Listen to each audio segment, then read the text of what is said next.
Hey guys, Coach Dave here. Today I want to discuss fearful and dismissive avoidance, how they became that way, the differences and similarities, and also what it looks like throughout their relationships and their patterns, because they definitely have patterns and they kind of share the same thing. So with a dismissive avoidant, obviously sometime in their past, they had one parent or both parents that did not show up for them. Very inconsistent loving patterns, and probably neglected them, pushed them away, didn't allow them to speak, didn't have a voice or a platform, didn't really get the encouraging push that a lot of children do when they're younger. Or one parent kind of flew the coop and came back, or might have been drugs or alcohol, weren't allowed to speak, weren't allowed to convey their feelings. And when you have somebody like that bottles up, their learned behavior is to dismiss. Don't show love, don't show feelings, because that means fear, that equals bad. And when they do go out and grow up, that sticks with them. And they don't really think about it or process it, because at a young age, they're learning that it's not okay to express yourself and your feelings, and that you should bottle them up. And subconsciously, they're an innocent child. Put yourself in their shoes. That's what's happening to them, and they grow up feeling that way. They think that's normal. That's normal to them. And it's households where you don't say I love you and you don't talk about your feelings or pretty much anything at all on a deep level. And they go out into the world in relationships like that. And then when they end up with a partner, usually because their nervous system and their subconscious is so used to this, they seek partners that are toxic most of the time. And that could be a narcissist or another avoidant, somebody who's completely and utterly emotionally unavailable.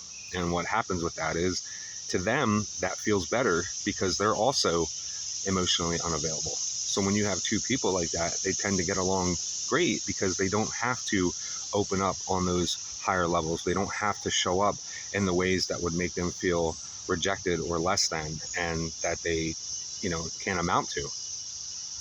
And they'll go through these periods where they're with these people for X amount of years, longer than they would with somebody who's secure or healthy. And then when they're in a relationship with somebody who's healthy, it's usually very, very short, and they don't like it because to them it feels boring. Because healthy, that triggers them, and it's not as exciting. And why? Because they don't know how to really bond with somebody. They don't get the bonding hormone, oxytocin, that helps them bond in a relationship. So somebody that is a toxic partner that riddles your body with anxiety and being anxious, because they borderline that in these relationships just a little bit, believe it or not, they feel like that is almost like, butterflies in the stomach feeling, but it's actually the nervous system, basically saying, hey, this is chaos, this is bad. But they internalize that as, this is what I grew up with, this is what I know, this is normal. And they love that because that's what they know, and they don't have to show up on the ways they would with somebody that's healthy. Now, on the other hand, with somebody healthy, it's a partner that is emotionally available, and it is what their inner child, so to speak, and their nervous system is craving and wanting, but they don't know how to receive that at all. And that's why it never works out, and that's why those relationships with them are often very, very short and come to an end very quickly, because it's not for them. Meanwhile, a fearful avoidant, when they were younger, pretty much the same thing happened to them, except for there was very much more inconsistencies, to the point where they borderline between anxious and being fearful. Because when they grow up and they find partners that are toxic, their anxious side comes out more, and that feels normal to them. They regulate to that more, and it could again be a narcissist or another avoidant, and they crave that toxic partner because it feels more safe and it feels like what they know. And they don't realize the signals of their body trying to warn them against this. And then on the other hand, when they're in a relationship with somebody who is secure, the opposite happens, and that brings out their dismissive or fearful avoidant side. And that makes them want to push away, and that makes them want to end a relationship. And it's not going to be a long-term thing, because that triggers that side, and that wants, get out of this. I don't want this. This feels boring. This is not what I want. Very, very similar. Those relationships are the ones, most often people who watch these videos are the secure or the anxious partner, and they feel this overwhelming sense of, hey, I had this great connection with this person. What's going on? We connected so deeply and everything, because they pour all that out and they mirror you and they match you, because that's what they really want. But then it becomes so boring to them, and they don't know how to handle it, because when they were younger, they had huge patterns where things were bad, and then things were good, and then things were bad, and then things were good. And it's not an excuse. I don't want anybody to think that I'm making an excuse for them, but you do have to take yourself out of your shoes and put yourself into theirs and see it from their view. Now, they definitely need help. They need therapy. Somebody like a psychotherapist would be best, long-term therapy, because that's the only way they're really going to hear. And they have to want to do it. No amount of love, no amount of talking, no amount of effort that you provide is going to make them want to change.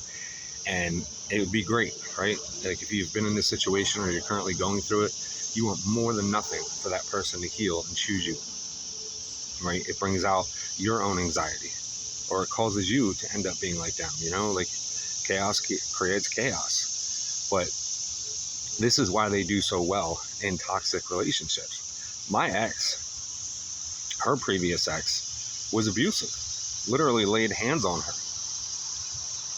And she still chose that. But she also kept dipping out of that relationship, trying to find somebody else, because she was trying to find what was lacking. She wanted that deeper connection with a healthy partner. And you can't have a person who's both toxic and healthy. That just doesn't work. It doesn't work like that at all. And that's why when they're with somebody who is secure, they tend to dip out or line up somebody else that's more along what they want and they're used to, is a chaotic partner, like another avoidant, or somebody who's emotionally unavailable, or a narcissist. And they typically tend to stay with them longer because they don't have to show up in the ways they would with a healthy, secure partner. It's the same thing with the dismissive avoidant. It's the same thing with a fearful avoidant. The only difference with a fearful avoidant is they tend to have a greater portion of anxiety side too, because of how they grew up. One parent being, toxic, and one parent not being toxic, almost like your relationship. And again, to them, that is normal. But it is not excuse on either end. And it needs to be addressed. It needs to be fixed. And you can love them through anything. You can shower them with the right words, how you're going to show up for them, be good for them. You're coming from a place of love. You're not belittling them. You're helping them, nurturing, watering, growing together. 9 times out of 10, unfortunately, they don't care. They don't see anything wrong with who they are until they finally hit some point in their life between 30 and 50, most times, believe it or not. And that's when they're finally willing to do the work. And they do feel in those moments, guilt, and start self-reflecting. They do look back on everyone they've wronged, and they might reach out and they might try to apologize. And whether you want to accept that or not and forgive them, that's up to you. But you absolutely cannot come from a place where you think that, this is going to make them want you. Because again, it's a long road for them, a lot of work. And one of the biggest things that they're going to process is this person figured me out. This person tried to help me. And I understand that. But the biggest thing is, this person knows about me and who I really am and how I really am. And no matter how much you love them, no matter how much you've tried, no matter how much you explain yourself away and overgive yourself and overexert yourself, at the end of the day, they are not going to choose you. And the main reason is you know who they are. Even if things are going good again, even if they've changed and they've gone to therapy, you still know who they were. At the end of the day, you figured them out, and they don't like that. You know the real them. And to everybody else, to every relationship they've ever gotten in, everything in their past and that's bad about them is the previous partner, right? And that's the one thing that never changes. Even if they own up to everything, you still know who they are. You figured them out, and they don't want that. They don't want to be found out. They want to forever be the victim and never the villain. So to get to that level of ownership and accountability is going to take a lot of work. And unfortunately, it's probably not going to happen with you or for you. So you can't really waste your time trying to open this person's eyes. It's sad. It really is. And you're going to diminish yourself and crush yourself more than you can ever imagine trying to get this person to understand and love you and choose you and show up for you, respect you and everything. So I hope that cleared up key differences between the two of them, their past and why they are the way they are, why they choose certain partners over healthy partners and vice versa, why those relationships with the toxic partners last longer typically, and also on the other end, why they're shorter with somebody who's actually better for them and what they need, and why most of the time this explains why they cheat the way they cheat, from toxic to secure, from secure to toxic. It's all about how they grew up, and it's definitely not an excuse, and I'm not making one, but you need to understand this to really understand them. And in doing so, you'll be able to tell a little bit better when you meet somebody. Remember the vetting process. Always vet hard, like it's a job application and you're the interviewer, before you allow somebody into your life. It's going to save you a lot of misery. Questions, comments, concerns, emotional outbursts, help, anything you need, drop it down below. Thank you guys for watching. I'll catch you in the next one.